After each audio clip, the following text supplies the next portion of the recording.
us, that our minds be open, and our hearts be filled with your love. Be with us, I pray, and bless this time. In the name of Jesus, amen. Amen. So the ideas of forums are that we get to ask all of the questions today in preparation for a congregational meeting, which will be following the 11 o'clock service next Sunday, the 4th of March. At that congregational meeting, we will basically move to a vote, which will be by secret ballot, and those votes will then be counted. The plan is to vote in 2 houses. The members will get a vote, as well as the attenders and friends of the church. The membership vote will be the one that carries it, but we do want to make sure that our members, non-members and friends of the church also get a place for them to voice their approval or disapproval. They are the future membership of our church, and so we feel it's important for them to have a say as well. So this is not too much of any presentation. This really is for you to come and ask questions, and I'll do my very best to answer as much as I possibly can. And so the microphone is up and ready. So please feel free. Anybody who wishes to come forward and ask a first question will be delighted to answer. And we don't want too many, non-asking question places. If you come to the microphone, because we are live broadcasting. Did you say Skip? Oh, I'm sorry.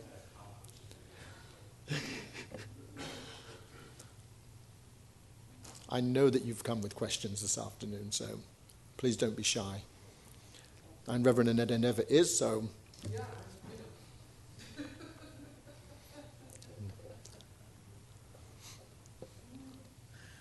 So good afternoon. So my question was, I was hoping and expecting, and perhaps you already have it. I asked the question during the tour about a financial assessment. My concern is about the operating cost that we are obviously experiencing now, or of a certain monthly amount, and the projected costs, operating costs for a particular and older new building. Mm-hmm. Part of, obviously, I hear why they are moving or leaving is because the operating costs are too great for them given the current size of that congregation. So that'll be my first question. Give me a context, because I do believe if we are anticipating making additions, corrections, all those things to the building, there has to be a sense that we won't do it all in 6 months, but the possibility of 3 to 5 years. So if you could give me a context of that, numerically, some data, that would help me. And that's only the first of my questions. I'm sure I have more. It is. Okay. Okay. And I'll try to answer as much as we know. The reality is that, as I explained on some of the tours, that this really is a 3 to 5 year project. There are many things, however, that we need to do immediately. And those of you who were on the tour know that work is primarily in the lower level of the building. The lower level did suffer some water damage about a year ago. The water damage has been corrected, and that was primarily water coming off the roof and not traveling directly out to the main street.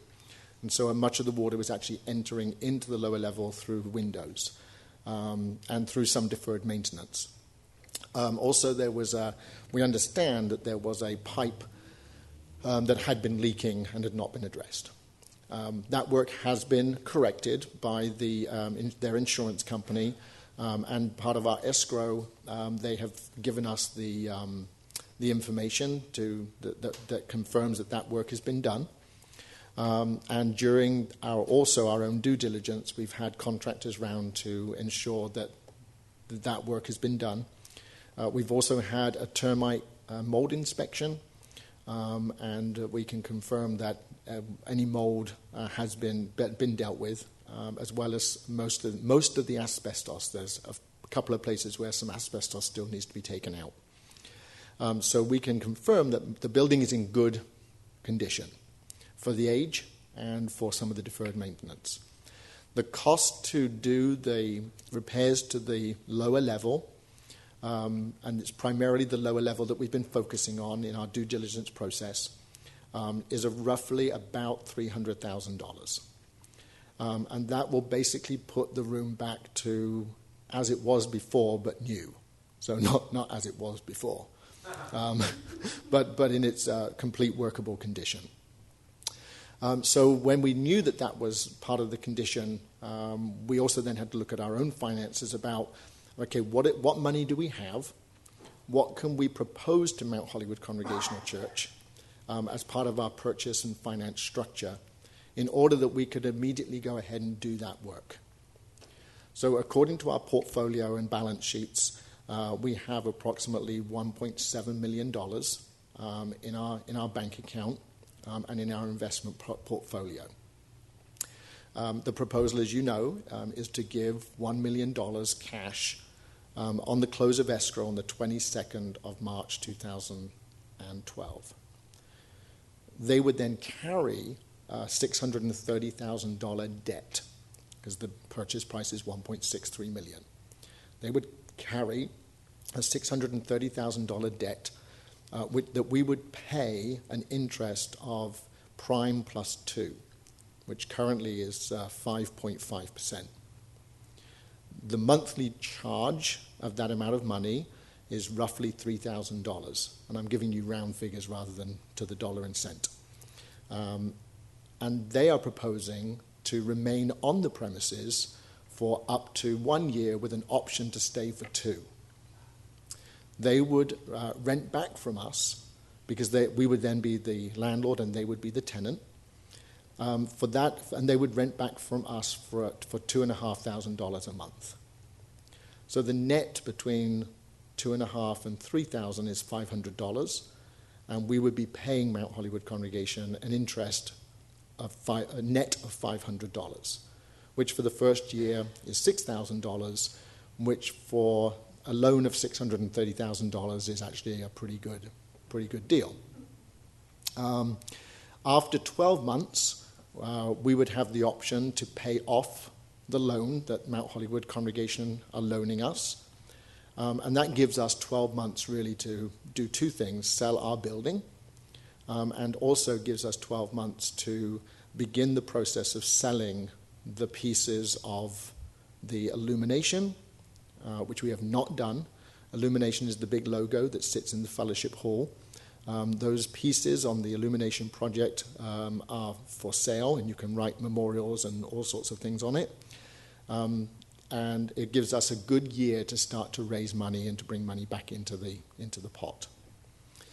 We would still have enough money in our investments, because if you take $1 million out, there's still $700,000 left. Would give us the $300,000 that we need to complete the work to the lower level. By completing the work to the lower level, we then have much more usable, but also much more rentable space. There's also a 1-bedroom apartment that is rented out and is bringing in just over $1,000 a month. And so already you can see that we are $500 in the black, because the apartment's already bringing in $1,000. So we already start to make some profit. There are also groups that are already meeting there, and we have their financial statement for the year ending 2011. And I'll get to the second part of Reverend Neder's question in a minute about the operating costs. And those groups are also bringing in revenue. All the time that we continue to own this property, the groups that currently rent from us would remain here. And the fundamental reason for that is that because if we leave this building vacant, we then have to start paying property taxes. If we continue to use it for non-profit purposes, we do not. And so the groups that are already here would remain here if we were to move over there before we had sold this particular piece of property.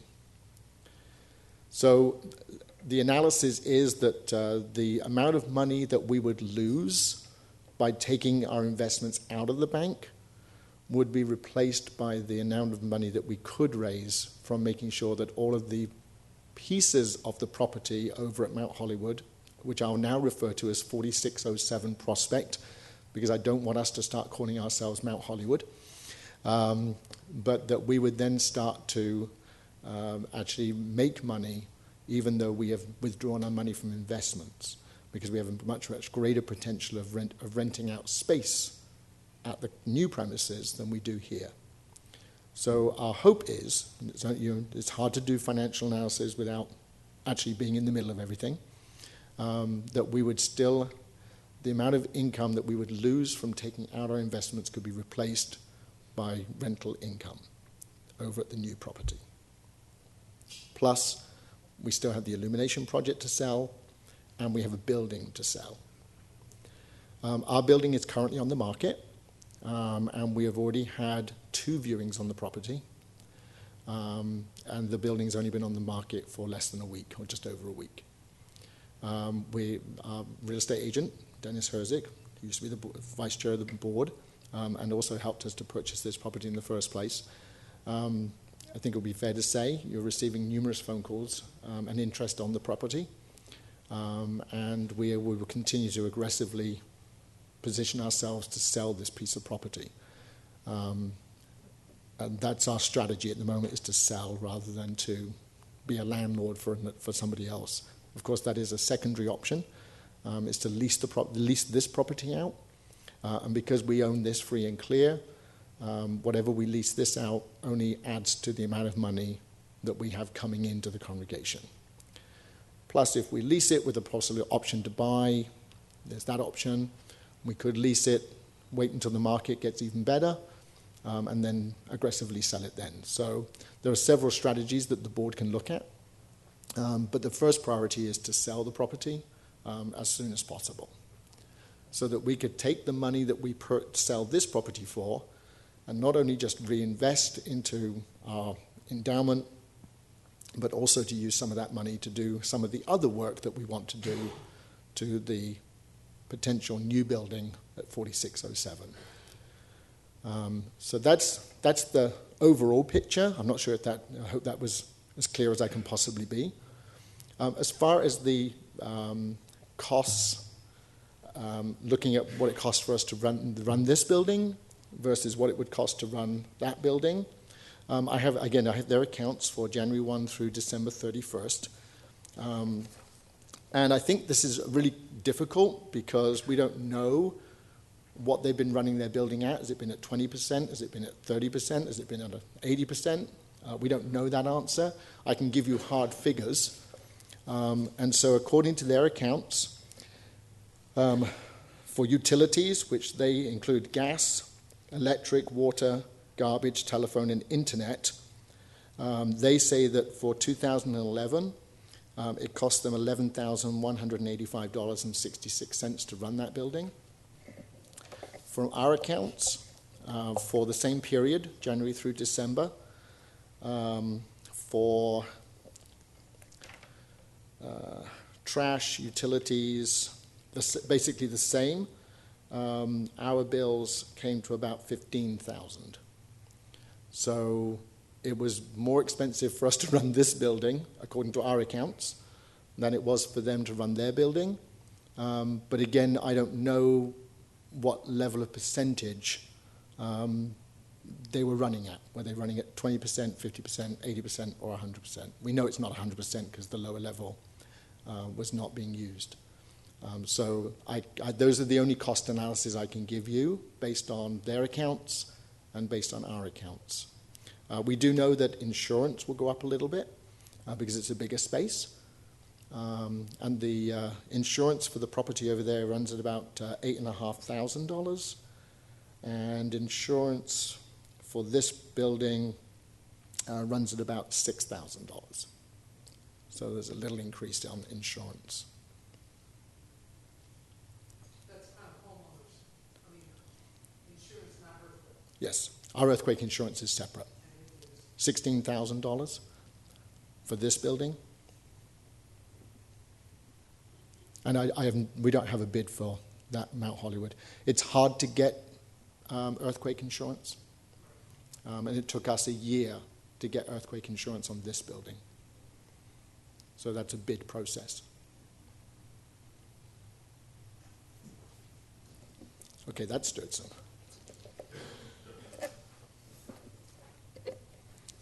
Two questions. What is our asking price on this building? And in the remodel, how soon in the schedule would you expect to put the elevator in? Yep. The asking price for this building is $1.9 million, and no one yet has balked at that price. As I say, we've had 2 viewings already, and realistically, an asking price and what you actually get for a building are 2 different things. The board, I think, would entertain, and there are members of the board here, and we did discuss this at the board retreat last weekend. The board would I can't say this live, but the board would accept any offer and would consider any offer that came in. And I'm not going to say what that level is. We're flexible and reasonable. So part of your, Carol, directly to your question, part of it depends on what happens to this particular property. If we were to sell it tomorrow, we're going to go full steam ahead because we would need to be out of this building in a timely manner for the new owner to move in. And so we would want to get the elevator in. We've already had an elevator company around and given us a bid. We know it's going to be around $30,000 to $35,000 for an elevator in that building, and which is pretty reasonable. And so I think that the board would really want to move on that piece of the work as quickly as possible, regardless of whether this building is sold or not.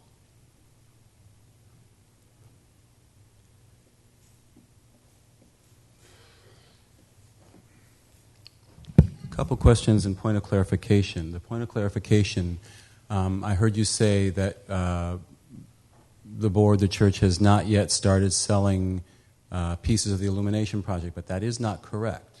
No, we do have money set aside for people who have purchased pieces. Okay. But that's not aggressively sold. Right. Okay. That's why I'm saying it's a point of clarification, so people understand. You gave us some detail regarding how the income, the amount of money that we would bring in to make up the loss of investment interest income from $1 million in endowment, but I didn't hear you put a price on what that loss of income was. Have you put a price on that, and what is that? Yeah. This is not related to the meeting, otherwise I would have answered it.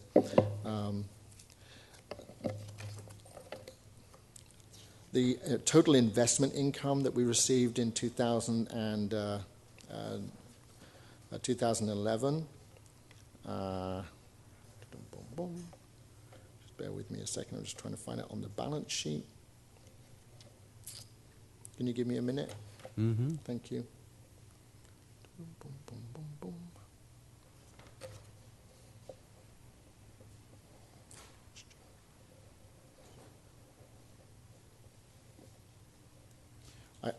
I cannot find it off the top of my list here, and I should have made sure I had that in front of me. I'll find that for you in just a second. Okay. Okay. And then my total different subject. Would you speak to the parking situation? Yes. Yeah. I was hoping that was going to come up. Okay. So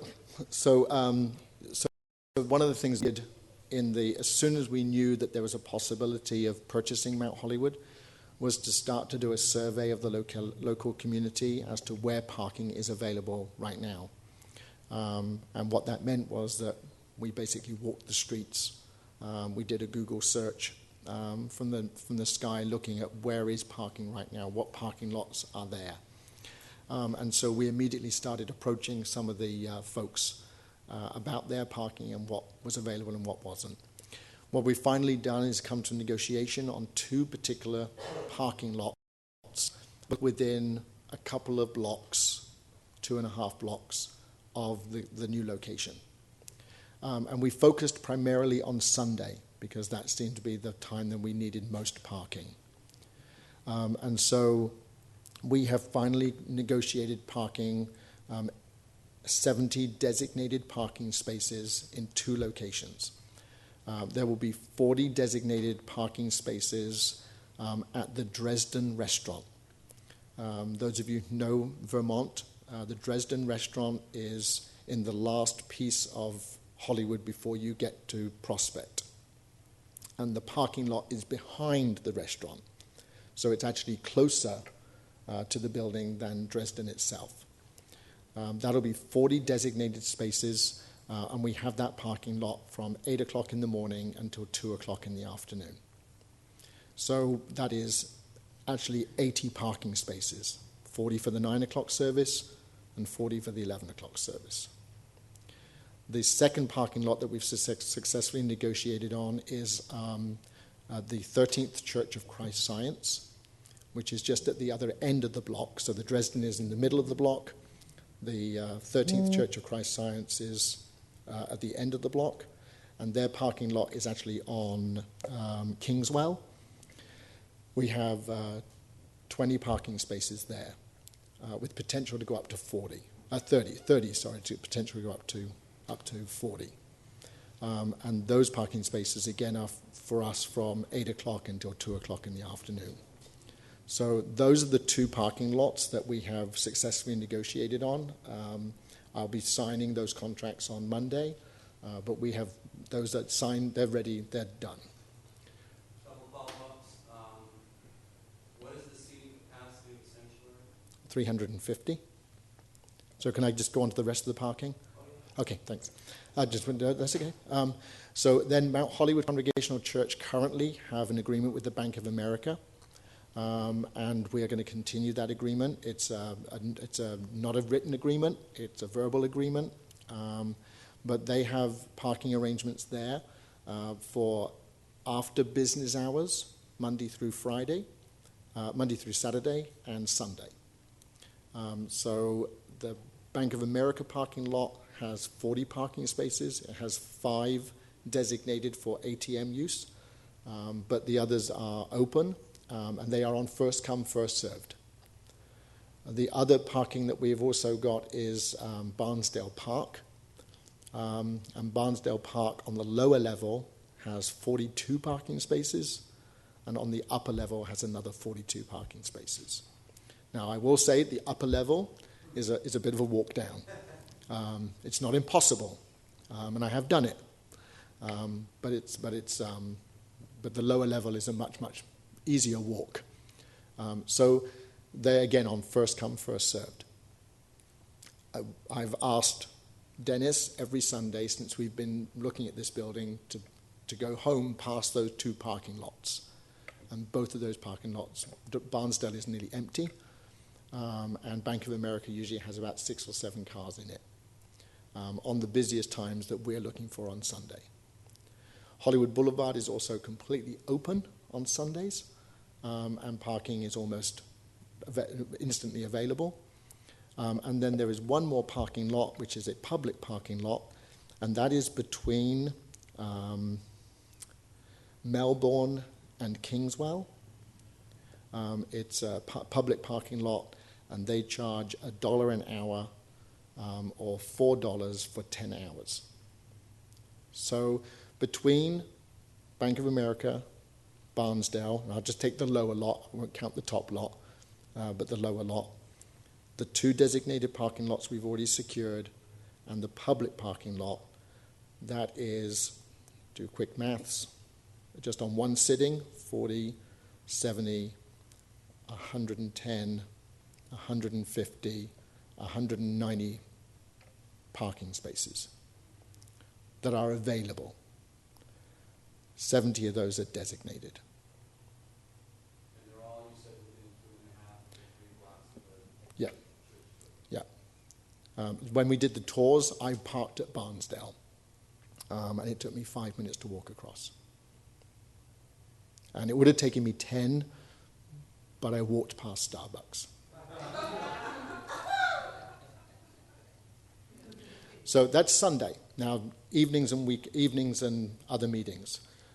For evenings and other meetings, the 2 parking lots that are available on first come, first served are going to be Bank of America and Barnsdale. Barnsdale closes at 10 o'clock. Most of our meetings are out by 9. And then Bank of America is 24. Again, since I've known that we've been looking at this building, I circle that area, especially evenings when I go home. and Bank of America always has at least 20 open spaces, which for our evening meetings is probably going to be okay. And those aren't being rented out? Nope. Bank of America used to have security. They chose to abandon that a long time ago. So it's free to us? Yep. First come, first served.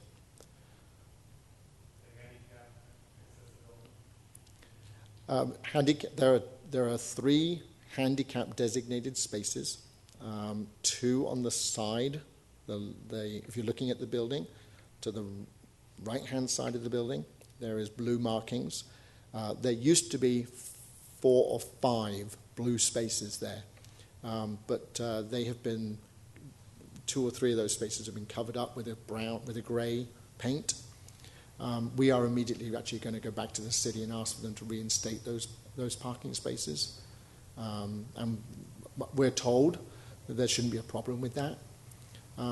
There is also 2 loading zones. So for those who come who are not so physically able to walk, most of those folks usually come with somebody else. So they could be dropped off and then the cars could be parked in the designated parking spaces.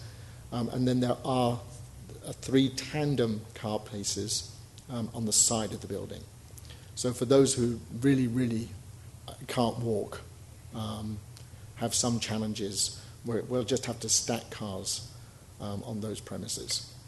Long term, who knows? If your congregation continues to grow and to continue to be fruitful, there's no reason why we couldn't approach some of the owners of property locally, especially one of the houses in close proximity, that we might choose as a congregation to purchase and make into a parking lot.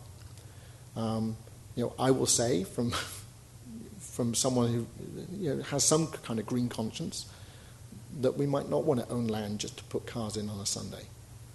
That actually renting spaces is a much, much more eco-friendly way of doing things. The other thing I just want to say about this, and we talked about this as a staff and in one of our staff retreats, is that the Red Line and public transportation in that location is much, much better and much, much more accessible than we have in this location. You have the main arteries of Vermont, Hollywood, and Sunset that have buses running up and down those streets 24/7. And the Red Line drops you right off at Sunset in Vermont. And that's a bit more than a 3-block walk. But again, I'll just say, if I'm going downtown from here, I don't take my car. I walk to the Red Line and take the train.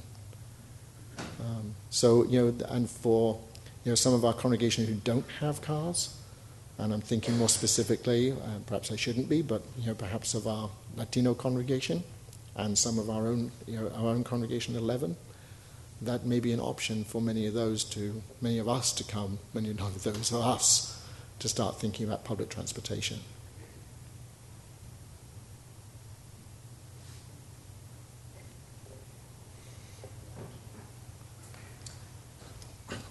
I want to begin by thanking the board for this forum opportunity. And my question is, were you expecting discord with the move? And generally speaking, how has it been received? I don't know whether we were expecting discord with the move or not. I think that there is a truism for those of us specifically that attend the 11 o'clock service. There is a truism that we know we've outgrown the space. Or that we're almost at capacity. Church analyzers say that once you get to 80% capacity in a building, you're going to either you're going to stay at that 80%, or you're going to start to decline. And in actual fact, the record says that you will move into decline because people like their personal space. They also say that in California, that's really 70% because somehow Californians like more of their personal space. Oh. I'll get to you in a minute, Tijuana. And so the 70 to 80% capacity is usually, seating capacity is usually what they say. So as a board, we knew that we would have to start thinking strategically about what we're going to do. And in our strategic plan, the conversation was twofold. The conversation was, do we look for a building that meets our long-term needs, or do we move to multi-site worship, where we have a collection of different buildings in different neighborhoods, with worship teams in different places, and then one central sermon that gets broadcast from a central location. And many urban churches in landlocked situations, as we are, have chosen both of those options. The board kind of generally came to a consensus that really we wanted to look for a building that was big enough to house us in the long term. And then when this opportunity with 4607 came up, that then kind of sped us into that direction. The other thing that was unique about 4607 was that was the building that we had used when we did the remodel of this building. And so a number of people already knew that building, and we'd already heard people say things like, oh, we wish we had this building, it would be so much better for us. So we didn't anticipate too much resistance, but we also knew that if we wanted to pursue this opportunity, that we needed to step on it as quickly as we possibly could. And in fairness to the fact that we're a congregational church, okay, T, I'll get you in a minute. In fairness that we're a congregational church, this is the process that we've adopted by ensuring that we get as much feedback from the congregation. Our bylaws do not state that we have to get the congregational's vote to purchase a new building. The board feels that would be a very stupid thing not to do. And certainly the staff feel that would be a very stupid thing to do. And so the initial immediate conversations were, first of all, with the staff and with the board. I wanted to gauge the feeling of the staff, who certainly have a vested interest. And I certainly wanted to gauge the response of the board. We did that extremely quickly, and then moved to make the offer and to move forward. And the response that we've received, especially from the tours, about 120 people toured the building over that weekend, the response we've had has been pretty overwhelmingly supportive. The question from Tijuana, coming in on text message, love this. It says, is there a bike rack or place to put one? Yes, Tijuana, and if you want to cycle from Chicago every Sunday, we'll be glad to welcome you. Yeah, the truth is, yes, there is room for a bike rack and a place to put one, and that's certainly a good option to put one in. If you have a follow-up question, you can text me. First of all, I'd like to tell you the bus routes that run through there. It's bus line 206, 217, 180, and 181. If you want to know where they start and begin, I can tell you that. And during peak hours, there's a 780, which is the rapid transit, also stops there. Advantages of living in the neighborhood. During the walkthrough, there was two questions that we're waiting on inspections, and that was the seismic inspection report that we're going to follow up on, and the pipe organ. What was the cost of that? So we've had both of those reports. We've had both of those things done. Sorry, we have not had the reports yet. The physical inspection was done about a week ago. That usually takes about 10 to 14 days to actually get the physical report. We've had a verbal report. And the verbal report is that there is nothing about this building that should cause us to run.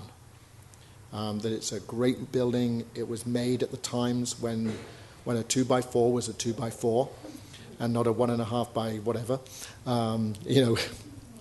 just is. That the wall that we were mostly concerned about, which was where the water damage came in, that there is nothing wrong with that wall. It is stable. There is some replastering that needs to be done. There was a pipe just to give you a piece of information, there's a pipe that runs through the wall that was made in the 1900s that is a little rusty and will need to come out, which means that we'll then need to patch with some plaster. But as far as the water damage, there is nothing about that wall that's going to collapse tomorrow. So that was that. There is no retrofitting in that building. And again, we asked, is that a problem? They said this building's been here since 1904. It has not succumbed to any of the large earthquakes that we've had in Los Angeles, and there are no physical cracks. And so they do not believe that that is a problem for us to worry about. We also had the organ people in. We've had one bid so far. We're going to get a second one. But to put the pipe organ is a really, really good pipe organ. I don't know much about pipe organs. I know I like them. I'm just saying.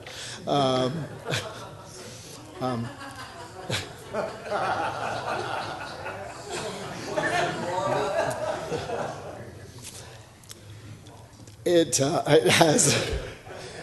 has 8. Oh, look, there's the pipe organ. It has eight racks of pipes, which is pretty impressive for a pipe organ. Plus, it has a separate rack of bells, which is apparently very unusual.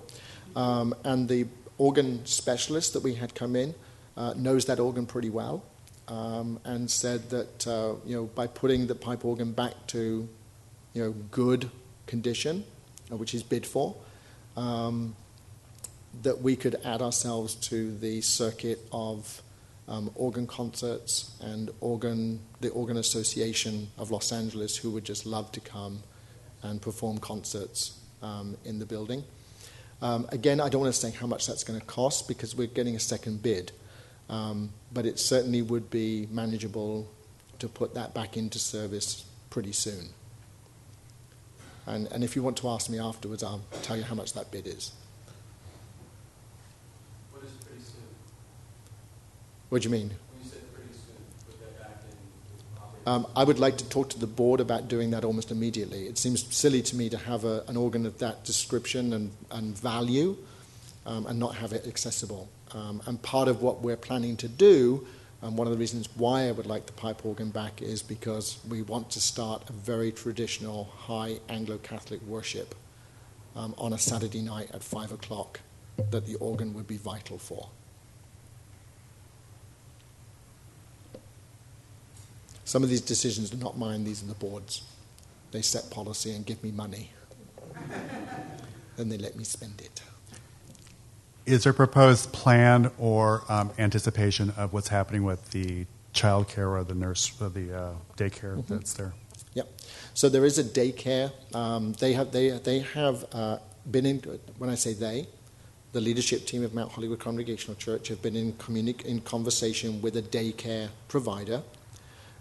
They currently have it on retainer and are currently paying Mount Hollywood Congregational Church $200 a month to retain it. They are in the process of getting their license. This is a new play group. I can't remember the name of it, but it's a new one. As soon as they have their license, that rent goes to $2,000 a month. For Monday through Friday, I think they have access to it from 8 till 5 in the afternoon. After 5 in the afternoon, it becomes usable space for us and for us to let out to other groups. But they would have access from 8 till 5 in the afternoon. And they would be paying $2,000 a month for the use of those premises. As part of our due diligence as a board is that we might want to say within 30 days of us owning this building, you need to have that license. Plus, I will say that we have better connections with the city than their leadership team. And so, Council Member LaBonge, who's responsible for that district, we could make a phone call to him and say, what's the hold up? Help us push this forward. We have personal relationship with LaBonge, we have personal relationship with Villagosa, more of a personal relationship than perhaps the leadership team at Mount Hollywood currently does. So that would add additional income. I would add additional income. Yeah. And then, of course, there's the theatre downstairs. We already know that there are people who would just love to use that space as a theatre. And I know, Serena, you have great contacts in that community.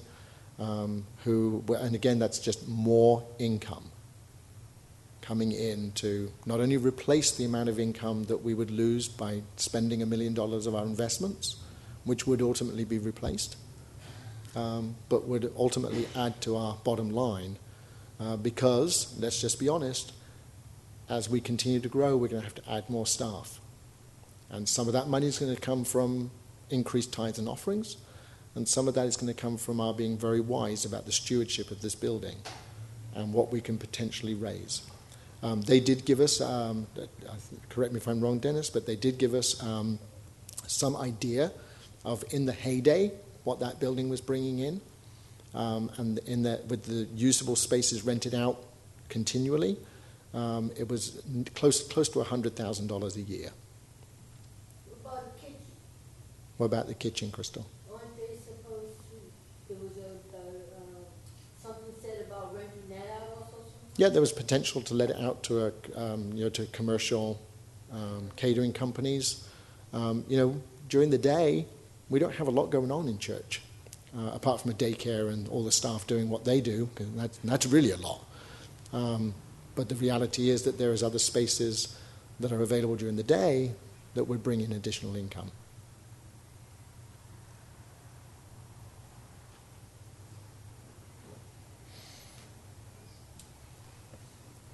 In the immediate renovation of the basement, once we take possession, is it proposed that we completely update, modernize the kitchen area with full industrial type refrigerators and freezers that we can also use for our food bank? Yes, absolutely. That's part of the city requirement. There's two levels of city code. There's one level of city code that when we renovated this building, we added square footage. Now, we added square footage because we put a balcony in. We didn't physically add on to the building, but we created more seating, which then triggered a whole slew of city codes, and we eventually, unbeknown to us, and this unfortunately is the way the city works, they'll sign off on a set of plans. Then you start the work, then inspectors come, and inspectors can change everything that the city has already signed off on. And we faced that here when we first moved into this building. And so in this building, everything is up to code.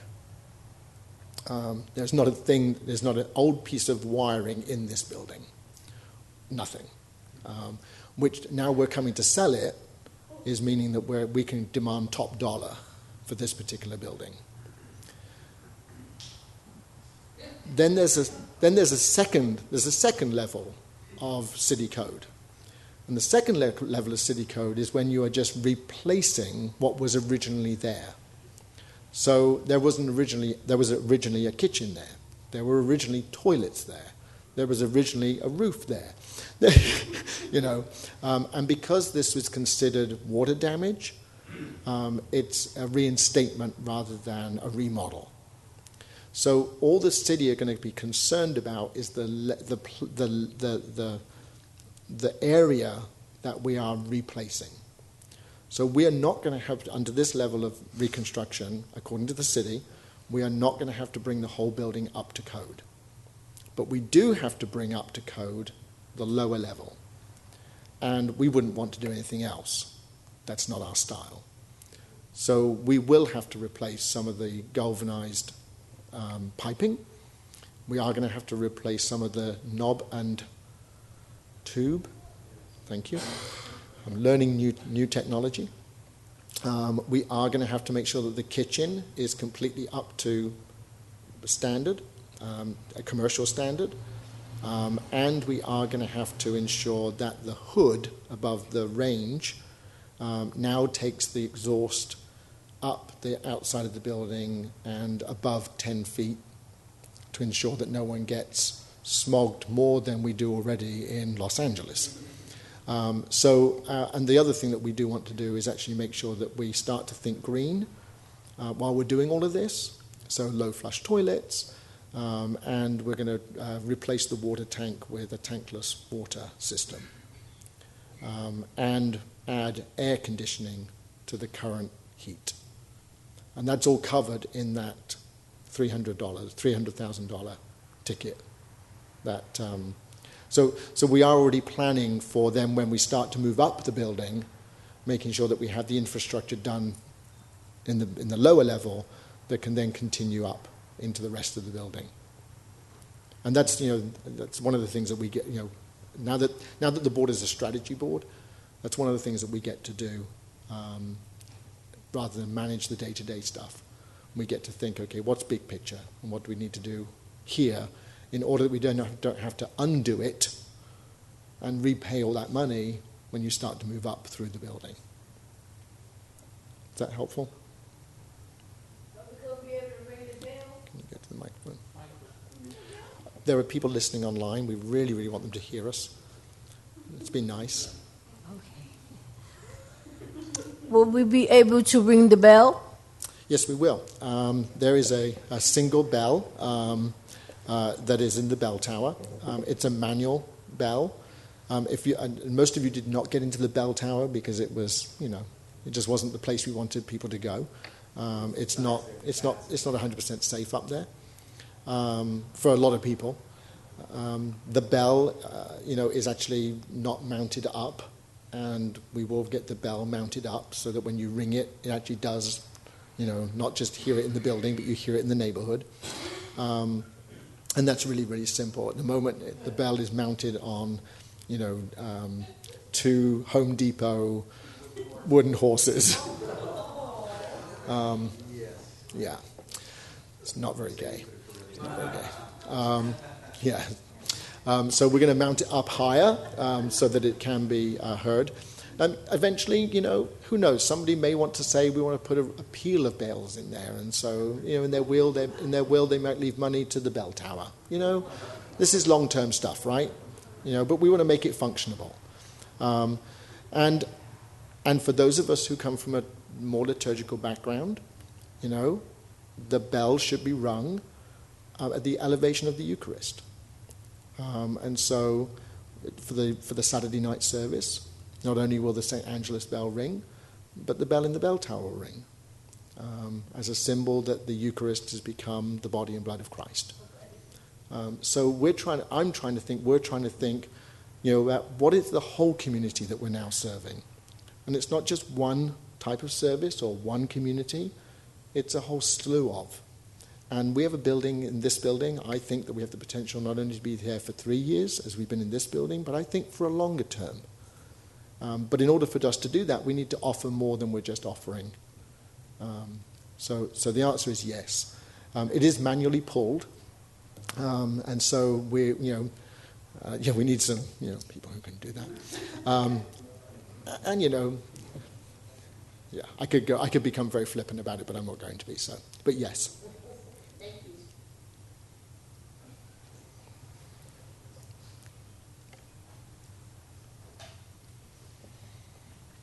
Just a question of clarification. The old building doesn't, the main building does not have air. The newer chapel area and those offices does have air already? No. So that'll have to be also installed? Yeah. There is heat in all the building. There is no air conditioning. What type of heat? They're all brand new boilers. When I say brand new, 3 years old. They're all in the lower level, in the same place that the pump for the, I know I should have got Skip to come to the microphone as well, but where the blower is for the organ. So the ducting is there. In order to put air in, it just means adding condensers, and we need to locate where those condensers are going to be on the property, and that's just part of the plan that the contractor has to come up with the architect. They'll probably have to go on the roof, and the roof is less than 5 years old. Was replaced, and a little bit more ducting, but it's not huge because the ducting is already in for heat. So it's just adding condensers and a little bit more ducting for air. But that's part of this initial $300,000 estimate.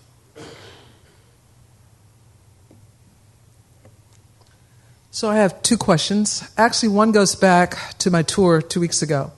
And I remember, I really just see the good news in this statement is that I recall when asked about the illumination project, you mentioned initially that I remember that project was $40,000 a year with 1/8 going to the denomination, and you mentioned that the denomination had flaked out. I assume that meant just because of the reduction in staff, and since the former director of development was laid off, she obviously was not available to help, and she was a key part of that. But the good news is that I recall you saying that with the new illumination campaign, that there was a potential to raise $700,000. So I look at that as a win and a blessing if that does come to fruition. I just want to acknowledge that. Yeah. The second part is what I shared with you at the end. I was going to ask you publicly so that the 10 people who were present didn't have to come tell the story that you could. And I referred back to last October. One of the members in the forum asked you, how was your tenure? How were you feeling? How long would you be? You made a comment that you were taking this year of discernment to discern after 10 years where will you be in terms of ministry. With that in mind, then came the building, and it was put into escrow 45 days, and here we are. So what I ask you, and some others had that same interest, if you could address how to decouple. Is the church decoupling? How are you about ministry? Is this ministry, are you going to be here if the church votes to purchase this building? Or, in truth, should the church decouple your being here or not and look at it as a long-term purchase with, for lack of a better language, with or without the current pastor? Would you elaborate on that? Sure. So Art, you were here and you're the one that asked the question. And I said at the time I was taking a time of discernment, and I also said that, that I wasn't feeling called away, but I wanted to also just, who knows what the Spirit would do. And I cannot be unavoiding of the Spirit's lead, both individually and as a congregation.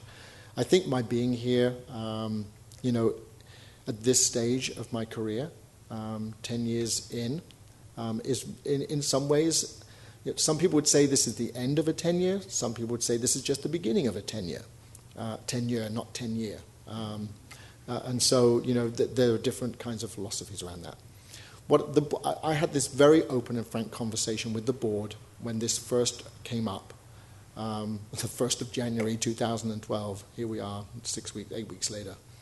And what I said to the board was that if the congregation or the board are choosing to make this move at this time, then it would be only fair and right that the board should ask a question of me, am I going to be here through the process?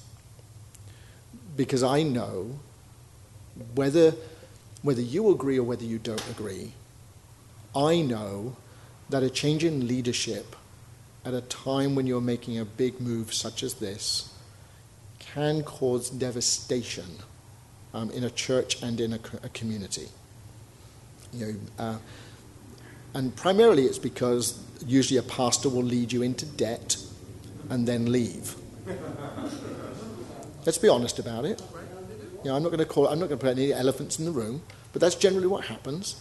A pastor will lead a congregation into debt to get something bigger and then leave. And what happens in that leaving is not only does the community become unstable, but because we're human beings and people have allegiances to leaders, people then leave. And then there's no way of sustaining the debt that the pastor led you into in the first, and so it becomes this self-fulfilling prophecy, right?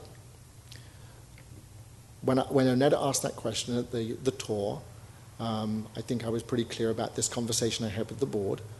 And what I said to the board was that I would make a commitment, if this was the direction that the church was going in, that I would make a commitment to stay with the church through this process.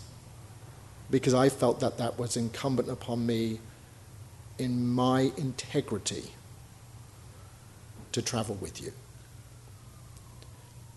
So that's where I sit on this. I know, and Reverend Anetta, you know that there are other churches in our denomination who want me, who would very much like me to be there. But I don't feel called away at this stage.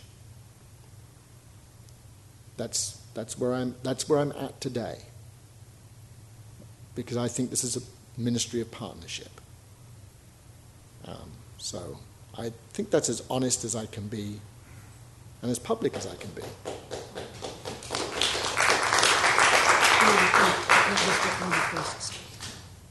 So thank you for doing that.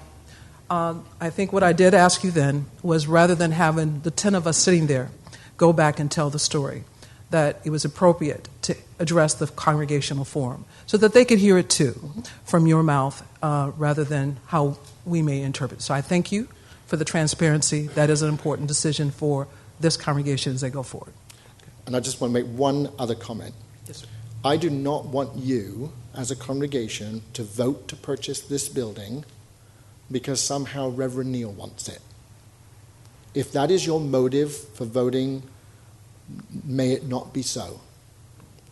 I would like you to vote to purchase this building because it's the right thing for Metropolitan Community Church of Los Angeles. This is not about me, and it's not about my ego, and it's not about, this is about what's right for this church at this stage in its journey. I appreciate that comment. At the same time, I think we have to just be honest that a good move for a church under one pastor may not be a good move for a church under another pastor. So I don't think we can separate whether or not it's a good move for MCCLA without putting you in the mix. We just have to be honest about that. Somebody else may not have the same vision that you have, and therefore moving to a larger building would make no sense. And so I'm going to put you on the spot a little bit and ask you for a point of clarification when you said that you would commit to stay with us through the process. That's a very vague amount of time. How long do you see? I've heard 3 years. I've heard 5 years. How long do you see the process? I see this as a 3 to 5 year process. Okay. And you may be stuck with me for 20 years.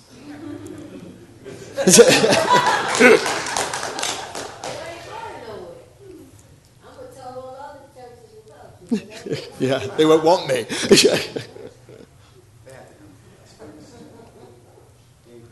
I hope that's as transparent and as honest as I can be.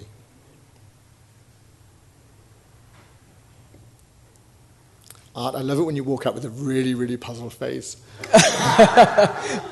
Having opened this can of worms last year when I asked you that question, and having thought about it in the intervening months, I think what Nancy Wilson provided this church and what you have and are providing this church is a foundation that allows us as the congregation to move forward whether you're here or not. And that there are enough fascinating and powerful clergy within our denomination that someone is going to come forward to lead us forward, and not so much lead us forward, but together with the congregation we'll go forward whether we're in this building or the other building. I think that's the foundation that you and Nancy have provided for this congregation already. So whether or not you're still with us as we go into the new building, if we go into the new building, isn't a material thing to whether or not that building is going to be a success. That building will only be a success if we, the congregation, make it a success.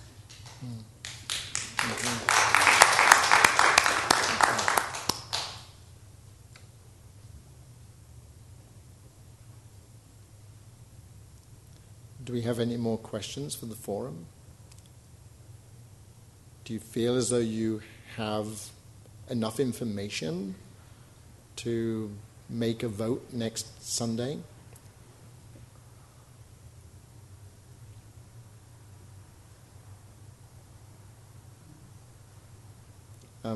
I've only had one question by text, and we've already answered that one. I had several other text messages, but nothing like this. Then if we feel that we have been provided with the information, You're obviously free to ask other questions during the week, and we'll try to respond to them as quickly as possible.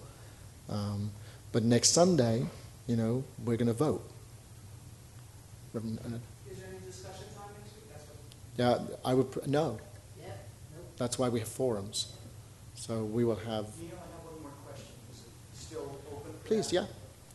This is open till 5. So if we're going to close early, we'll close early. But Within phase 1 of the renovation, or maybe 3 years from now, where does the board stand with respect to either the renovation or the replacement of the current seats within the sanctuary? Yeah. It's a question. We all have our particular feelings about seating. Is it going to be pews? Is it going to be seats? One of the things that we're committed to in the process, again, remembering that the board basically sets policy and then the staff implement those policies.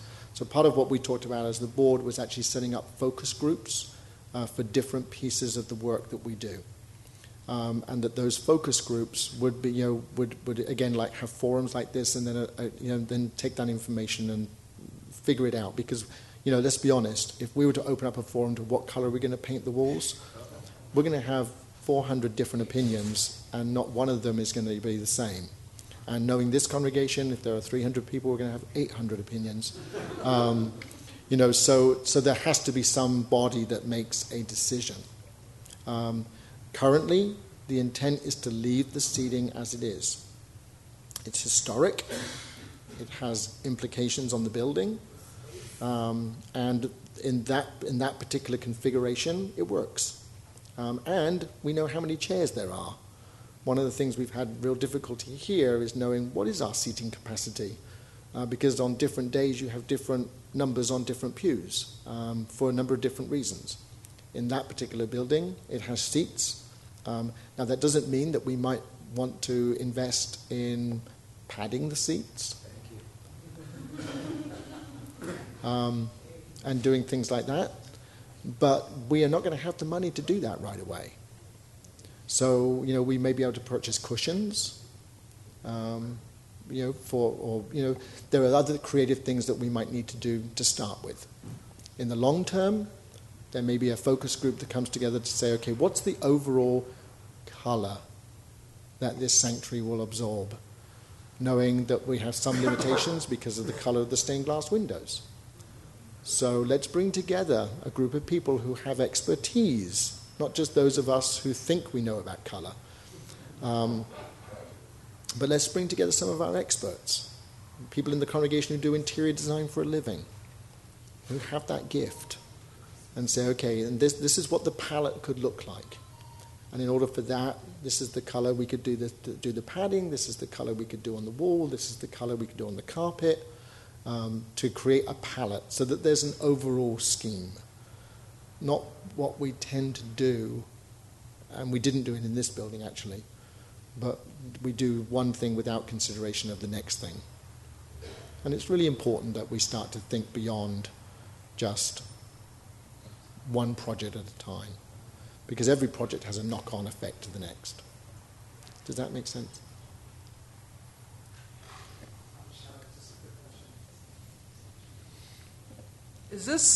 Is Prospect an official historic site? No. It is not declared that? Not. No. And there are pros and cons to both of that.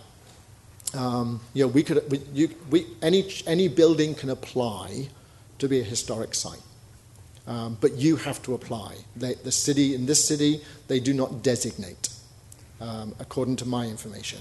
Somebody else can apply for you. They can apply for you. Even if you don't want it. Yes, but they don't designate. But nobody at this stage has applied for 4607 to be designated as a historic site, which from a resale place of value, that's a good thing, because it's difficult to sell historic buildings. So from a resale, it's really helpful. From an inhabitant, it's very helpful, because you have the opportunity to do some other things with the building that you can't do if it's an historic site. Now, from a funding perspective, it can be helpful, to have it designated as a historic site, because then there are some grants and money that you can get hold of to do work, because you have to do it you have to do it historically rather than to a modern advantage. So there are pros and cons to that, but the simple answer to the question is no. 4607 is not designated as a historic site in the city of Los Angeles. And remember, this came up, and the reason why I know all this is because this came up when we were applying for the house in Huntington Park, to be a designated historic site in memory of this being the first place of MCC in Los Angeles. So that's how I know you have to apply, and then the owner has some input before a decision is made. Okay, two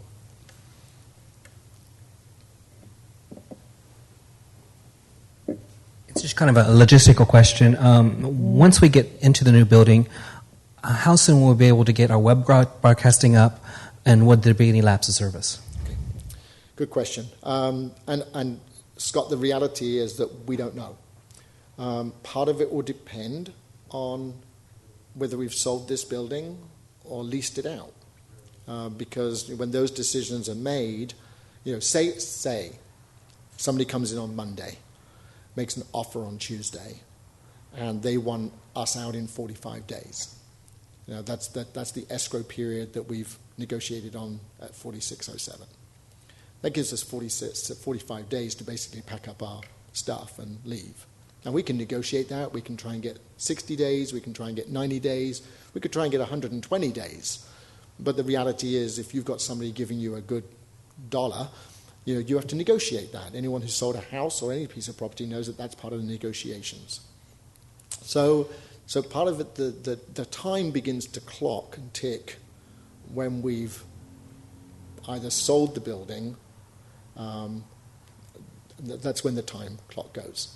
Now, we're very lucky because we probably will have some money to be able to purchase labor to go in and do some of that, putting cameras in and putting the TVs up and all that kind of stuff.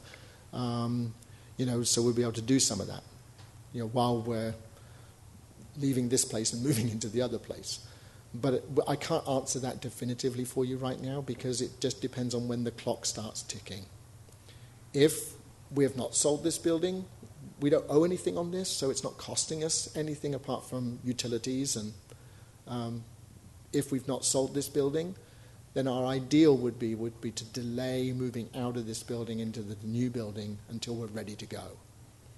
But if we're taking all of the infrastructure of this building, then there will probably be a lapse, because we'd have to take this out on a Monday after Sunday worship and have it in the new place ready for the Sunday that we're moving. And that's a lot of work to be doing in 1 week. So there may be a lapse. So I can't really answer that definitively, but I can give you some idea of what that looks like. E.T. and then Skip. Sorry, Skip. I'll sit behind her and watch her.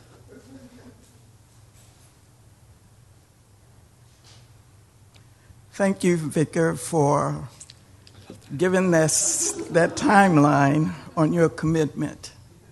But you are called by God. Your ministry is in God's hands. The plan for this church, for the mother church, is in God's hands. When the Spirit speaks, follow the Spirit. That's the way it has to be, or all of us will fall into a dark hole. We cannot interfere with your ministry. You have much to offer, and there are many places that need your talent. Follow God's call. Thank you.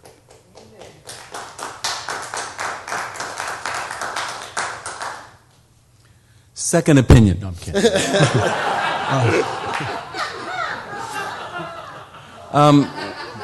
Would you and Dennis speak to, let's say hypothetically we do not sell the building or aren't able to sell the building for a price that's acceptable to us by the time that we feel that we need to move into the new church. What is the leasing market like right now for a place like this? Is there any reason to think that we would not be able to lease this building for a, I don't know, what, reasonable, decent amount of money?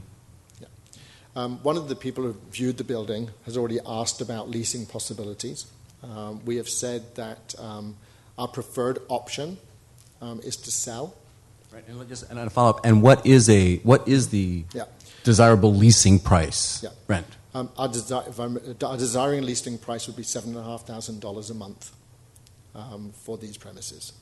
That's the going rate based on per square foot and price, because that's how everything is done in real estate.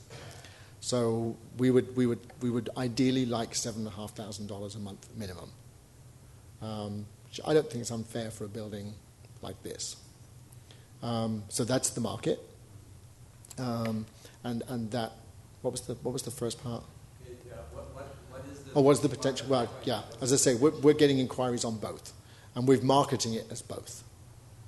Purchase or lease to purchase, all of those things. We're not going to shut out any negotiation. And our priority would be to sell.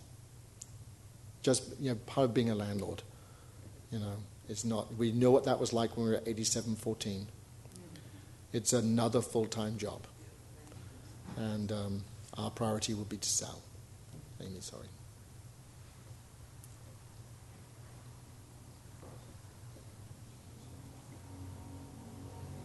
Maybe you covered it, I'm not sure, but in terms of the time that we have to go from this building to the next building, it's my understanding that the other church wants to stay there and wants to dig in.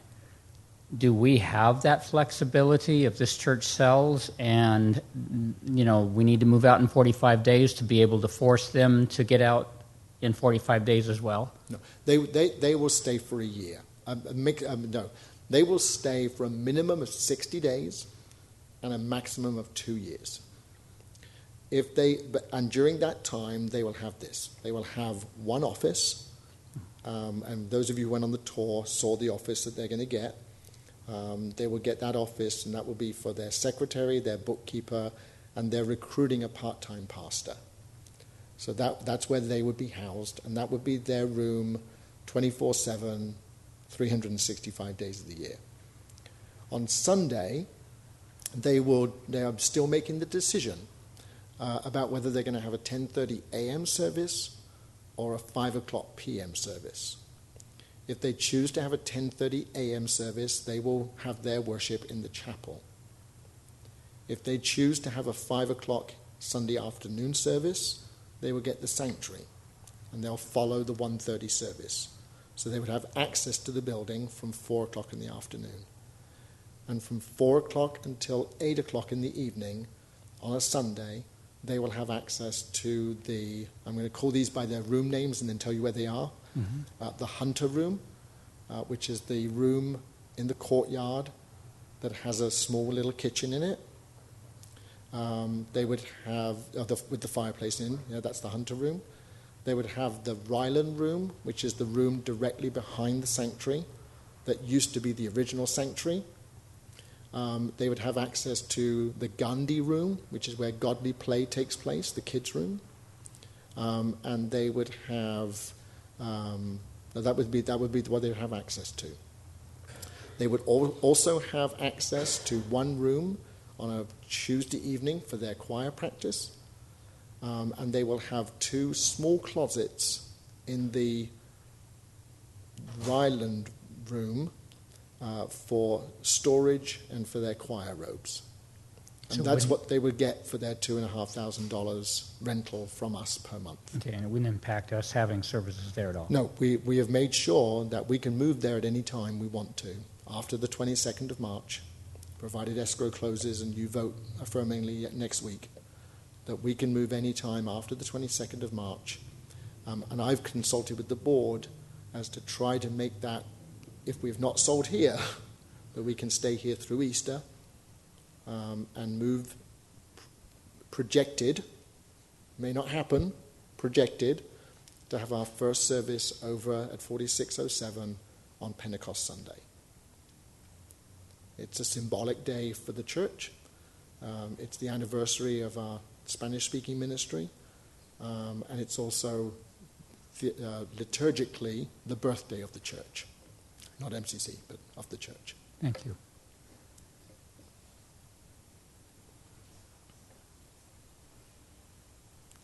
Okay, then by affirmation, oh, no, we got one more. Oh. I know. They're UCC. That last comment. Will Reverend Alejandro and his group will he have a separate designated office and other rooms for the ICC? Because we're one church, we have a master calendar, and so just like we do here, we figure our complete church operations in the rooms and buildings that we have. Of course, Reverend Alejandro will have an office, but we do not see Reverend Alejandro as separate from MCCLA. So when we do staff for the entire church. And, I want to be honest, I'm thinking projectively about what does staff look like for a Filipino congregation of MCCLA. So when Mount Hollywood moves out, perhaps the chapel becomes a place for a Filipino congregation. Or if they're growing the way they do, we had 30 people at Bible study last Tuesday from the Filipino. No, I think they were all Tagalog-speaking people. Who knows that they may be able to use the theater for worship. There are so many possibilities that this building doesn't offer us.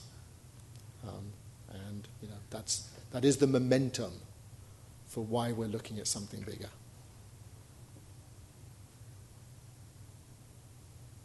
Okay. We have 5 minutes more time. We have frying. Everyone's happy? Well, if not happy, at least content for now.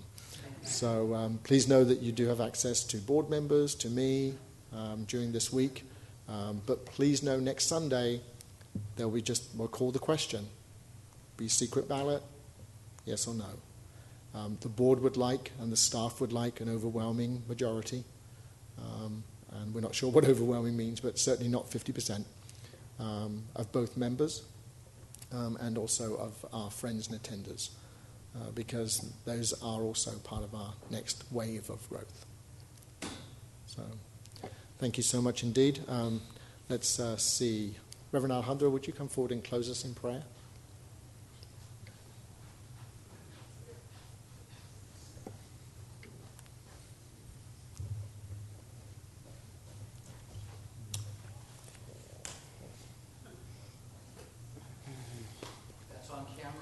I know. Dearly beloved.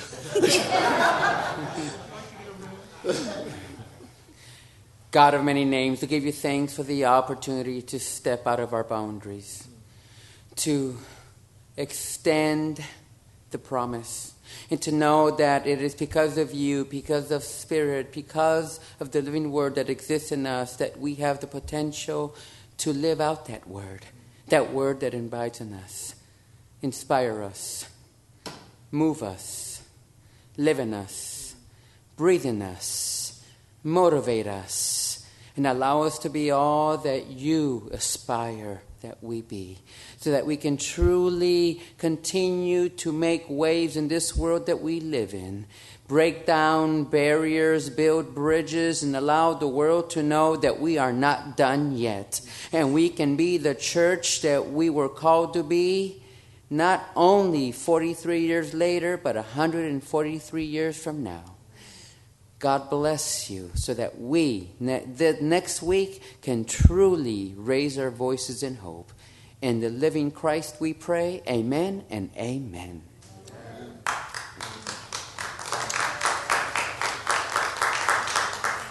So next Sunday, just one worship service, 11 o'clock in the morning. We're going to bring together all of our congregations.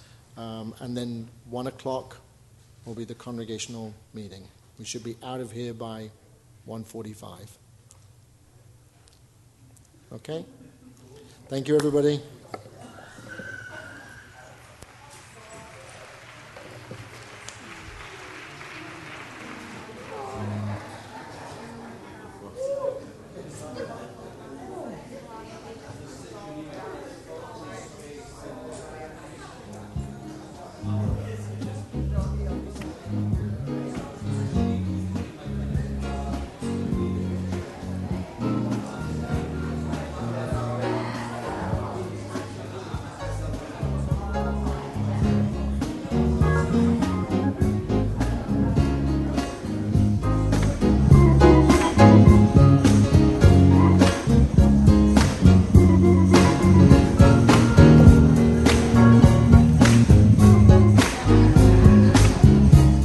Amen.